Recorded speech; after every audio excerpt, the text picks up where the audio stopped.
Shalom saudara, kembali kita mengikuti Abam. Kita masuk episode 949. Saya didampingi oleh Pendeta Andris. Pak Pendeta, mari yuk kita mulai.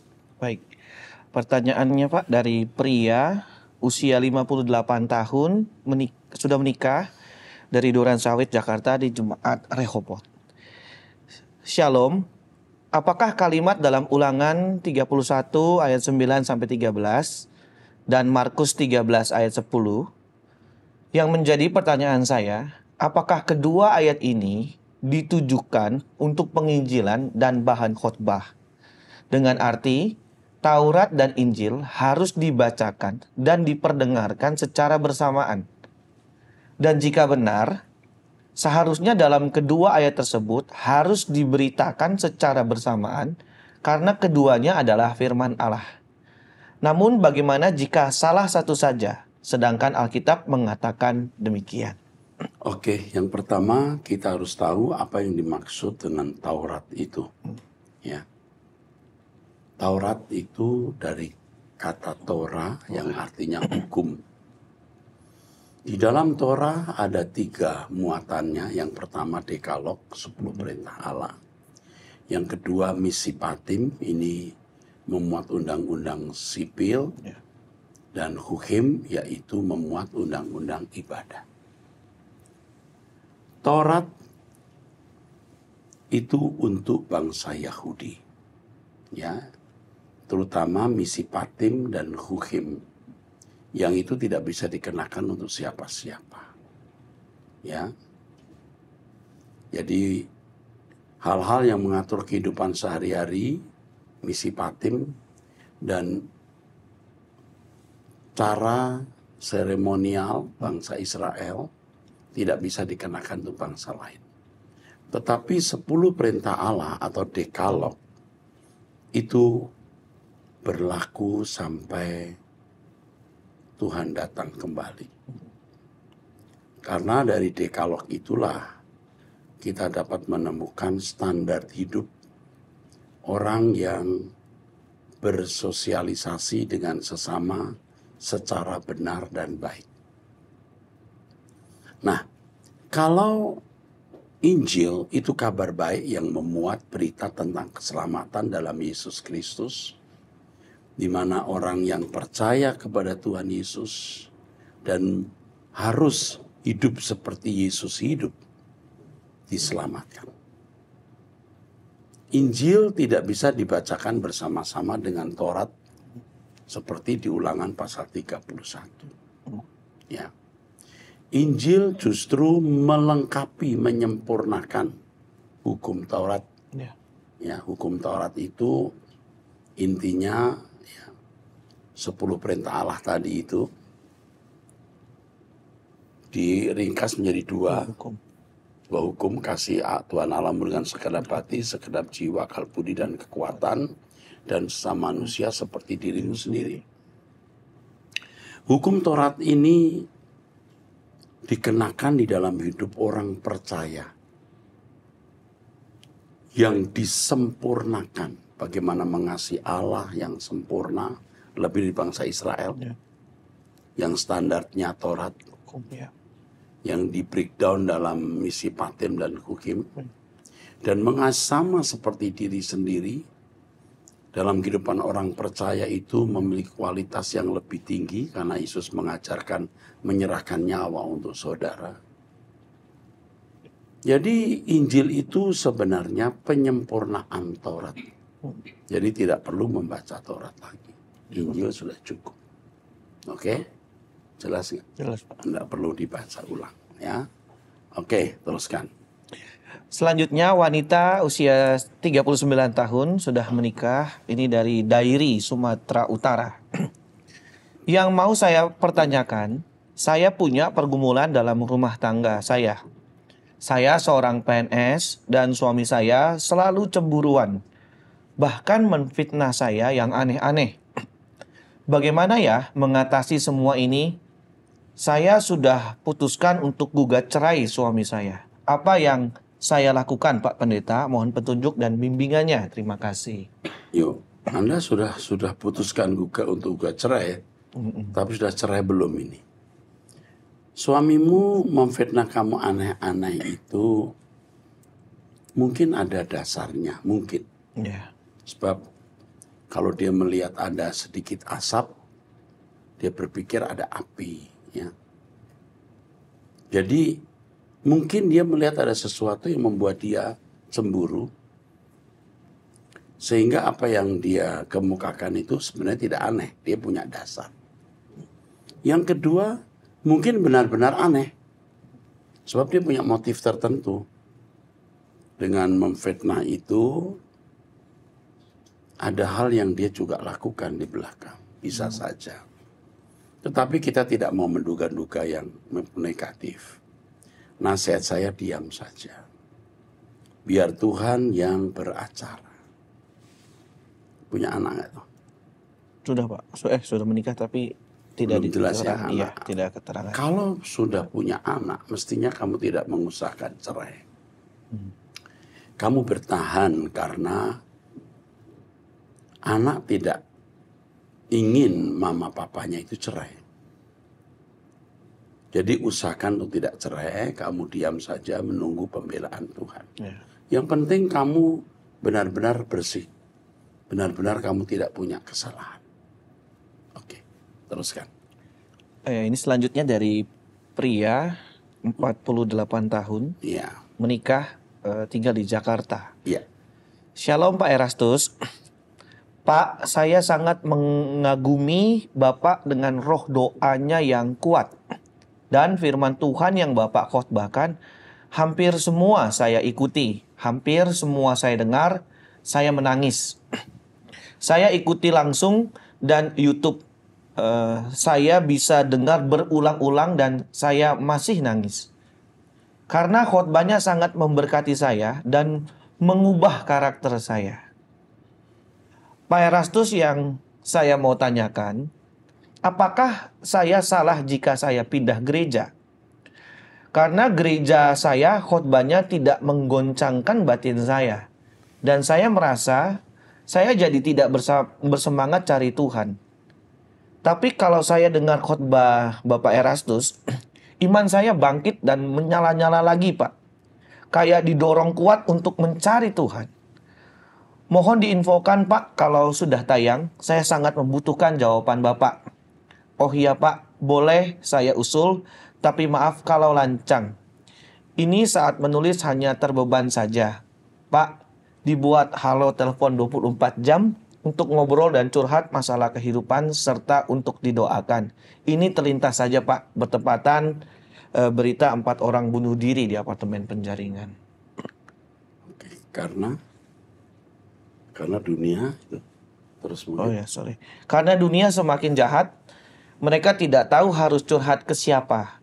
Terima kasih banyak Pak sudah membaca. Semoga sehat-sehat Bapak dan keluarga beserta tim Bapak. Saya selalu mendoakan Bapak supaya akan timbul Erastus-Erastus yang lain. Tuhan memberkati. Oke. Yang pertama, perlu diketahui bahwa dulu kita juga punya 24 jam telepon. Ya. Kita punya itu ya. Tapi setelah itu dalam kebijakan kami tidak melanjutkan karena kami mengajar setiap jemaat belajar berdoa dan konseling dengan Tuhan secara langsung. Ya. Itu dasarnya. Tetapi kami memiliki nama-nama yang selalu tercantum, nama-nama yang selalu tercantum di warta gereja atau di pengumuman juga. Pengumuman. Ya. Itu bisa dihubungi setiap saat. Ya, kami tidak melatih orang sedikit-sedikit konseling. Ini sudah akhir zaman, ya kan? Dunia sudah jahat. Setiap orang harus bisa independen dari manusia lain, tetapi dependen kepada Tuhan. Ya. Ini maksudnya. Ya. Oke, teruskan. Oke. Selanjutnya dari pria usia 40 tahun. Sudah. Oke, tadi belum saya jawab yang satu. Apakah boleh pindah? Boleh pindah gereja. Saya kira Anda harus pindah gereja. Itu saja, pindah gereja saja. Terus. Selanjutnya pria 40 tahun, sudah menikah, memiliki 3 anak, seorang wira swasta. Saya mau menceritakan perjalanan hidup saya selama saya membangun keluarga. Ada banyak hal yang saya alami selama berumah tangga, namun itu semua bisa kami lewati bersama istri tercinta dan semua kami lewati proses demi proses. Saya berprofesi sebagai guru. Status masih honor pada saat itu. 17 tahun kami berjuang demi untuk membangun keluarga dan juga untuk anak. Di tahun yang ke-18, keluarga kami mengalami sebuah musibah yang sangat menyakitkan. Itu semua terjadi atas perbuatan yang saya lakukan, yaitu dengan sengaja saya mengkhianati janji nikah kami. Di mana pada saat itu, tepat pada tahun 2019, saya menjalin hubungan gelap dengan wanita lain. Sehingga hubungan itu terus berlanjut hingga kami melakukan sebagaimana hubungan suami istri. Dan kami menjalani hubungan itu kurang lebih 4 tahun. Mungkin inilah saat saya harus menghentikan perbuatan saya yang tidak layak tersebut, sehingga saya harus mempertanggungjawabkan perbuatan saya. Dan untuk saat ini, saya sudah hampir 2 tahun menjalani hukuman dengan status narapidana. Dan sampai saat ini, saya masih menjalani prosesnya. Lewat kejadian ini, saya dengan keluarga atau dengan istri saya sangat jauh harapan saya, di mana saya akan diterima kelak nanti atau tidak. Namun setelah saya melalui prosesnya ini, saya sangat berterima kasih kepada Tuhan Yesus, di mana lewat hamba Tuhan yang melayani di GSKI datang melayani ke lapas. Sehingga saya minta tolong agar saya dibantu untuk bisa dimaafkan oleh istri saya. Puji Tuhan, apa yang saya harapkan, Tuhan nyatakan kepada saya.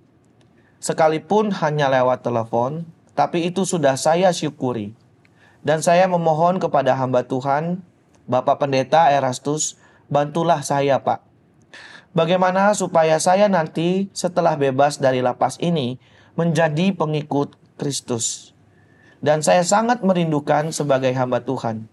Saya juga minta bantulah saya, Pak, agar keluarga saya dan anak-anak saya jangan sampai putus sekolah karena pendapatan istri saya sangat minim sekali.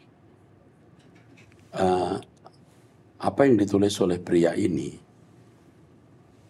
menjadi pelajaran bagi bapak-bapak atau pria-pria lain. Jangan coba-coba mengkhianati perkawinan, lalu merasa akan aman-aman. Bahaya sekali. Barangkali ada di antara pendengar Abam yang hari ini masih menjalin hubungan gelap dengan wanita. Berhentilah sebelum keadaanmu makin parah dan sampai pada tak tertolong lagi. Ya. Kepada saudara ini, ya, ini harus mendapat perhatian khusus. Harus dihubungi Pak Stefan, ya. Kalau dia anggota jemaat Rehoboth harus diperhatikan serius, ya. Ke diakonia, ya. Tentu tidak semua orang bisa kita bantu karena kita terbatas. Tetapi orang-orang yang benar-benar mau bertobat lalu menjadi anggota gereja atau sudah menjadi anggota gereja harus kita lindungi. Dan Tuhan senang dengan kita yang melawat orang-orang ini, ya. Oke, teruskan. Selanjutnya dari wanita usia 19 tahun. Ini seorang mahasiswa di salah satu STT di Medan, Sumatera Utara. Shalom Bapak Eras, senang bisa mengenal Bapak. Saya salah satu dari mahasiswa STT di kota Medan. Nah begini Pak, ada seorang pasangan yang akan menikah. Mereka gerejanya di Katolik. Nah di saat diajukan untuk pemberkatan di gereja tersebut, mereka tidak diterima. Karena pengurus gereja itu menduga sudah hamil di luar nikah. Ini hanya dugaan mereka saja, Pak, belum terbukti kebenarannya. Nah, kebetulan orang tua saya seorang gembala di sebuah gereja, jadi mereka datang ke rumah untuk diberkati atau pemberkatan nikah. Nah, sebelum pemberkatan, mereka dikonseling dulu. Apakah pernikahan itu benar-benar saling mencintai atau tidak? Dan banyak lagi pertanyaan konseling itu. Mereka menjawab memang saling mencintai. Jadi pertanyaan saya, Pak, apakah itu salah atau dosa, Pak, menerima hal yang seperti itu meskipun kebenarannya belum pasti hamil di luar nikah atau tidak? Mohon penjelasannya, Bapak. Terima kasih, Tuhan Yesus memberkati. Yang pertama, gereja Katolik yang menolak pemberkatan pasti memiliki alasan. Kamu tadi tulis mereka hanya menduga. Apa benar mereka menduga? Saya kira gereja Katolik tidak akan gegabah menolak atau menerima pemberkatan nikah. Lalu datang ke orang tuamu. Ya. Mestinya pemberkatan nikah itu tidak gampangan. Seperti di GSKI mereka harus mendaftar ya beberapa bulan sebelumnya. Ya. Bahkan setahun sebelumnya ya. Mereka harus dikonseling. Mereka harus mengikuti konseling pranikah. Sekian kali pertemuan menyangkut karakter, menyangkut kehidupan seks, menyangkut kehidupan nafkah mereka nanti, lalu hubungan dengan keluarga dan lain-lain. Jadi tidak mudah. Tidak datang ke gereja lalu minta pemberkatan diberkati. Saya kira itu tidak tepat. Ya. Kecuali ada hal-hal yang betul-betul mendesak dan tentu ini harus dibicarakan dalam bahasa pastoral. Memang tidak ada sesuatu yang mutlak ya, hanya Tuhan yang mutlak. Tetapi pemberkatan nikah harus dilakukan dengan bermartabat. Ya. Jadi itu saja jawaban saya, dan bagi Bapak Ibu saudara-saudara harus memahami pemberkatan nikah bukan sesuatu yang boleh dilakukan secara sembarangan. Oke, teruskan. Selanjutnya dari wanita usia 40 tahun, sudah menikah, memiliki 2 anak, dari Lumajang, Jawa Timur. Shalom Bapak, sejak tahun 2022, suami saya selingkuh dengan perempuan yang sudah saya anggap teman. Mereka berselingkuh terang-terangan di depan saya, bahkan dipublikasikan ke umum dan juga teman-teman. Bahkan ke keluarga suami saya juga. Saya merasa hancur, apalagi anak-anak kami masih kecil-kecil. Perempuan itu dulunya janda 3 anak. Bahkan anaknya yang pertama sudah menikah. Selingkuhan suami saya akhirnya hamil, dan mereka sudah nikah siri tahun kemarin.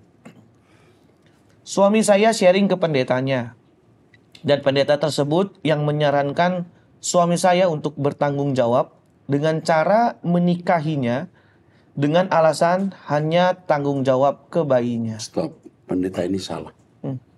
Dia tidak boleh menyarankan menikahi wanita di mana sang pria sudah punya istri. Terus. Suami saya mengucapkan syahadat dan otomatis sudah pindah agama. Betul tidak, Pak? Ya, mungkin mengucapkan asal mengucapkan saja, tapi belum tentu pindah agama. Kan ada yang orang begitu. Terus. Tapi suami saya bilang hanya formalitas dan tetap Kristen. Bisa begitu. Terus. Suami saya bilang ke saya, kalau bayinya sudah 5 atau 6 bulan, dia akan meninggalkan perempuan itu. Janji itu diucapkan di depan saya dan pendetanya juga. Saya sudah mempersilahkan kalau dia mau memilih istri barunya daripada saya. Tapi dia nggak mau menceraikan saya dan bilang akan meninggalkan istri sirihnya. Hati saya sudah beku, Pak. Hubungan saya dan suami juga sekarang kurang baik. Saya malas bicara sama dia dan saya sudah tidak percaya lagi kata-katanya karena suami sering berbohong. Suami lebih memprioritaskan istri barunya dan juga bayinya ketimbang saya dan anak-anak. Sudah banyak air mata saya tumpahkan di depan Tuhan. Sejak selingkuh, usaha suami hancur. Nama baiknya juga sudah jelek di masyarakat. Ditambah lagi, suami sering mabuk-mabukan. Suami pernah janji ke istri barunya akan menceraikan saya dan menjadikan dia istri satu-satunya. Harga diri dan mental saya sudah dihajar habis-habisan, Pak. Setiap hari mengadu ke Tuhan. Hati saya sekarang sudah lebih tenang karena banyak berdoa. Mungkin juga karena saya sudah mati rasa ke suami. Saya sedih, Pak. Kasihan anak-anak masih kecil. Kurang kasih sayang dari papanya. Sekarang saya lebih banyak diam karena malas berdebat dengan suami. Banyak orang-orang yang menyalahkan saya. Kenapa masih mau bertahan dengan suami seperti itu? Nggak kerja, nggak nafkahin, jarang di rumah. Intinya dia sudah mengabaikan saya dan anak-anak. Saya bingung, Pak, bagaimana ini? Terima kasih, Tuhan Yesus memberkati. Ada banyak masalah yang penyelesaiannya itu menunggu waktu. Kita tidak boleh gegabah bertindak. Tetapi untuk kamu yang pertama, coba kamu usaha punya penghasilan sendiri. Yang kedua, jangan sekali-kali memberi uang ke suami. Jangan sekali-kali memberi uang ke suami, apalagi kalau itu untuk mabuk-mabukan dan main judi. Hidup, dia masih pulang ke rumah, ya jangan diusir. Tapi sebaiknya kamu tidak perlu melakukan hubungan badan. Ya, karena kamu tidak tahu kesehatan seksnya. Kamu hanya menanti Tuhan bertindak. Saya prihatin sekali mendengar hal ini. Dan saya tahu Tuhan pasti marah. Kamu menunggu bagaimana Tuhan bertindak. Jadi jangan memikirkan jalan keluarnya dulu. Kamu lewati hari demi hari, banyak berdoa, hidup suci. Tuhan akan menyelesaikan. Keadaan terburuk dan itu terbaik. Dia meninggalkan kamu dan kamu hidup dengan anak-anak. Jika dia tidak bertobat, percuma hidup dengan manusia bejat seperti itu. Oke, teruskan. Selanjutnya dari wanita usia 18 tahun masih single di Tangerang. Shalom, Pak. Saya di sini ingin menanyakan, Pak. Kalau data pribadi kita disebar orang, bahkan mereka melakukan pencemaran nama baik, apa yang harus kita lakukan? Soalnya orang ini tidak ada minta maaf, tapi tetap melanjutkan aksi itu. Bahkan foto saya sampai disebar oleh mereka. Dan bahkan saya dikatain, maaf, perek. Perek. Iya. Oke. Terus? Saya di sini minta bantuan, Pak. Apa yang harus saya lakukan atau perbuat ya, Pak? Apa saya harus balas atau saya harus bawa ke jalur hukum? Cuma saya tidak ada uang buat bawa mereka ke jalur hukum. Tolong kasih saya pemahaman, Pak. Terima kasih, Tuhan Yesus memberkati. Kalau menurut saya kamu jangan membawa masalah ini ke jalur hukum. Percuma. Ya, nanti panjang dan tidak ada puasnya. Apa kamu puas kalau sudah membuat mereka yang membuli kamu masuk penjara? Sedangkan nama kamu juga sudah terlanjur rusak di luar.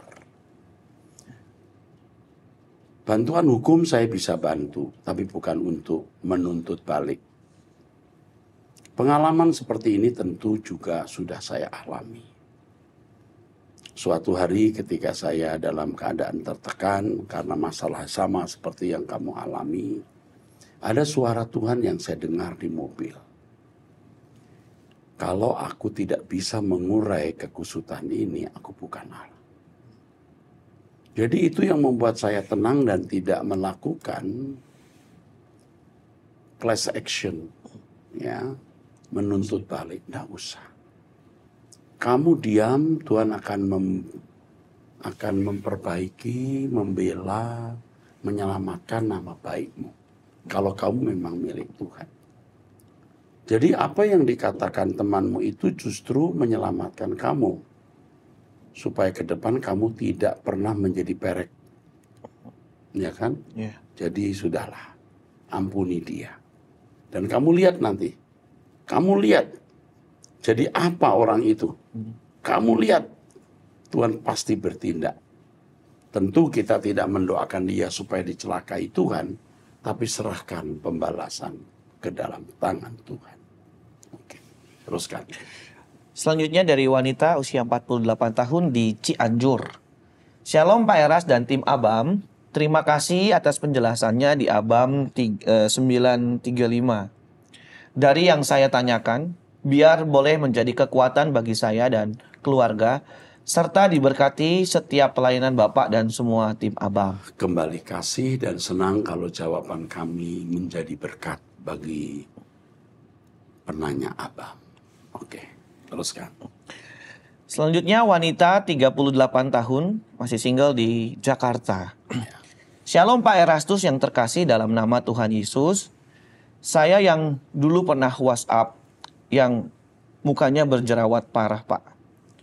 Saya mau tanya, apakah saya salah dalam doa saya minta agar Tuhan jangan memproses saya begitu?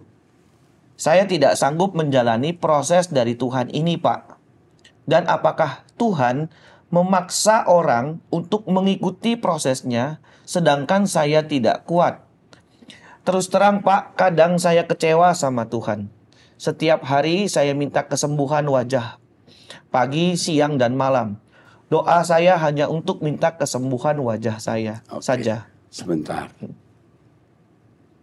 Tidak pernah Tuhan memberi pencobaan melampaui kekuatan kita.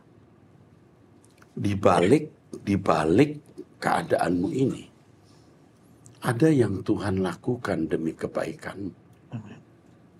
Kalau kamu jadi wanita cantik, tidak berjerawat, kamu mungkin menikah, lalu bertemu pria yang ternyata membuat kamu kehilangan hidup. Itu celaka. Atau kamu menjadi korban, maaf ya, pemerkosaan. Ya kan? Atau bahaya yang lain. Tuhan itu luar biasa. Pada waktu perang Korea, ada seorang suster. Ya. Ini hanya kisah yang saya baca. Yang wajahnya buruk, ya, berjerawat atau rusak, ya, wajahnya kurang bagus. Jadi ditangkapnya lah beberapa wanita dan diperkosa oleh tentara musuh. Tetapi suster ini tidak diperkosa karena wajahnya buruk. Barangkali sebelum peristiwa itu dia menyesali dengan wajah buruk. Tapi setelah peristiwa itu dia mensyukuri. Karena dengan wajah buruknya dia terselamatkan. Kamu kecewa kepada Tuhan juga percuma. Bahkan celaka. Mestinya kamu bersyukur. Terima kasih kalau memang keadaanku seperti ini Tuhan. Yang penting hidupku menyenangkan Engkau. Tidak menikah tidak masalah. Ini kan single ya. Iya Pak. Mungkin kamu kecewa karena kamu tidak menikah. Lebih dari masalah wajahmu itu. Padahal menikah juga belum tentu kamu bahagia nak. Jadi sekarang bersyukurlah. Saya ngerti ngomong ini gampang, prakteknya sulit. Tetapi saya harus mengatakan ini kepadamu. Oke, teruskan. Karena saya tidak percaya diri dan malu wajah saya begini Pak. Saya tidak pernah kemana-mana semenjak wajah saya hancur karena jerawat ini Pak. Begini ya, kita itu jangan malu untuk apa yang tidak prinsip. Malu untuk hal yang tidak prinsip ini kesombongan. Kesombongan dengan cara lain. Ya. Percaya dirimu tidak boleh dibangun dari wajah cantik. Percaya dirimu dibangun dari kenyataan bahwa kamu berharga di mata Tuhan dan kamu berguna untuk sesama. Apa artinya cantik kalau tidak berharga di mata Tuhan lalu tidak berguna bagi sesama? Ya, kamu rentan sekali nak dan kamu tidak dewasa. Dengan usia 38 tahun mestinya kamu tidak perlu malu. Itu jerawat. Bagaimana kalau maaf ya sumbing? Matamu buta sebelah atau buta dua-duanya. Atau kamu cacat tidak punya dua kaki. Bersyukur hanya jerawat. Saya menangis setiap hari karena wajah saya jadi jelek sekarang, Pak. Dalam hati saya, kenapa Tuhan yang saya sembah begitu tega kepada saya ya? Padahal jika wajah saya seperti dulu, saya tidak akan sombong, nilai diri prestis atau mau dihargai. Itu enggak, Pak? Saya hanya ingin percaya diri dan tidak malu aja. Hanya itu, Pak. Kenapa Tuhan terhadap saya begitu ya? Percaya diri bukan didasarkan pada wajah ya. Oke? Kamu harus belajar. Kamu masih mentah. Usia 38 tahun dengan cara berbicara ini kamu masih tidak dewasa. Sayang.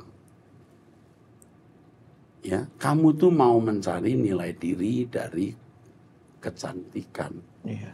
Dan mungkin juga didorong oleh keinginanmu mau menikah. Nah, coba teduh dulu ya.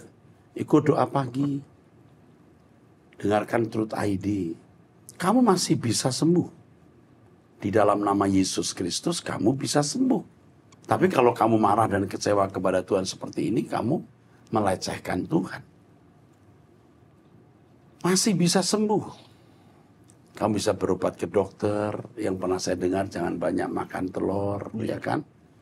Mungkin ini masalah hormon, ya kan? Yeah. Yang bisa diselesaikan. Oke, terus.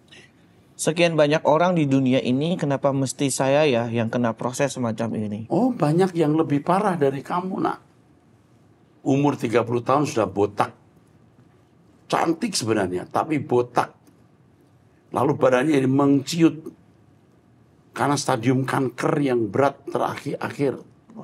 Wah, belum yang kecelakaan, mukanya rusak total. Yeah. Loh, kok kamu merasa paling malang? Enggak, nak, enggak. Kalau dipikir-pikir saya tidak sanggup Pak Eras dengan hal ini. Saya jadi memukul diri saya yang jelek ini sekarang. Bahkan terlintas ingin akhiri hidup. Iya, kalau mau akhiri hidup gampang. Bunuh diri itu gampang, ya. Tetapi setelah mati itu masalahnya. Jangan gara-gara jerawat kamu masuk neraka selama-lamanya loh. Seandainya kamu jerawatan sampai mati, itu paling hanya 50 tahun. Setelah ini kan, setelah umur 38 ini. 38 ya, paling 50 tahun, 40 tahun. Ke neraka selama-lamanya, nak. Ya. Karena selain masalah wajah, banyak masa-masa lalu saya yang sudah salah jalan dan salah langkah.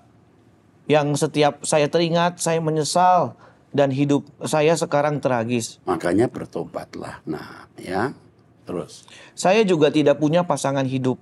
Masa depan tidak jelas. Saya hanya orang miskin, wajah juga hancur dan jelek. Sepertinya nasib saya menderita sekali, Pak. Punya suami bukan berarti punya masa depan. Ya. Hari ini kamu miskin bukan berarti ke depan kamu tetap miskin. Kok kamu bisa bilang masa depan kamu hancur hanya karena tidak punya suami, karena wajah hancur. Lah orang cacat saja masih bisa hidup kok. Ya. Ini yang membuat saya tidak sanggup hidup lagi. Saya tertekan dan tersiksa bila mengingat ini semua. Maaf ya Pak, WhatsApp saya panjang.